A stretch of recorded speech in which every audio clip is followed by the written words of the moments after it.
Ayaw namin yan. Ayaw namin yan. Ayaw namin yan. Ayaw namin yan. Ang single-use plastic. Ayaw namin yan. Dahil masama sa kalikasan. Ang pagkakalat sa estero at daan. Ayaw namin yan. Ayaw namin yan. Ayaw namin yan. Ang pagkakalat sa estero at daan ay masama sa kalikasan. Batang bibo, ako yun! Ng kalikasan. Ako din! Ay lagi maaasahan.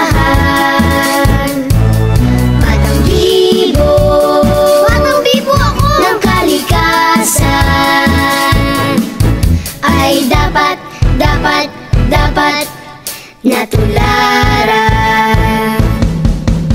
Ang pagtatanim ng puno at halaman, gusto namin yan. Gusto namin yan. Gusto namin yan. Ang pagtatanim ng puno at halaman ay maganda sa kalikasan. Alam nyo ba na ang single-use plastic tulad ng straw, shopping bag at plastic bottle ay napakatagal matunaw? Matatanda na tayo, hindi pa rin sila nabubulok. Talaga? Naku po! At kapag hindi ito ni-recycle at tinapon ng maayos, ito ang karaniwang nagbabara sa mga daluyan ng tubig. Kaya nagbabaha. Ha? No! Pinupulyot nila ang mga ilog at dagat, kaya nalalagay sa panganib ang mga isda at pawikan. Pwede nilang makain o mapilipit nito. Pwede silang mamatay. Kawawa naman. Hindi okay yan. Hindi talaga. Kaya iwasan na natin ang paggamit ng single-use plastic. Gumamit ng baso o reusable container para sa mga inumin at eco bag o bayong para sa pamimili natin.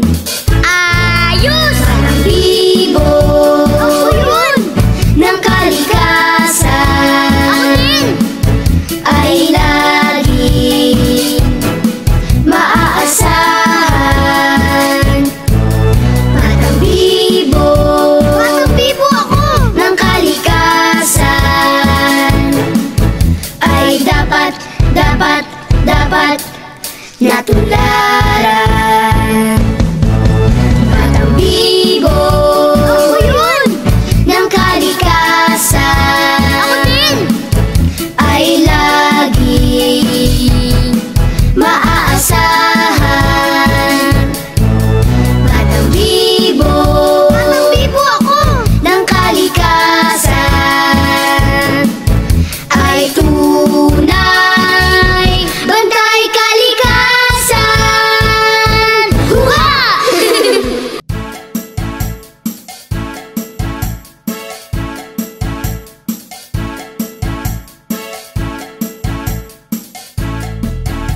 Ang single-use plastic, ayaw namin yan. Ayaw namin yan. Ayaw namin yan. Ayaw namin yan. Ang single-use plastic, ayaw namin yan. Dahil masama sa kalikasan. Ang pagkakalat sa estero at daan, ayaw namin yan. Ayaw namin yan. Ayaw namin yan. Ang pagkakalat sa estero at daan ay masama sa kalikasan.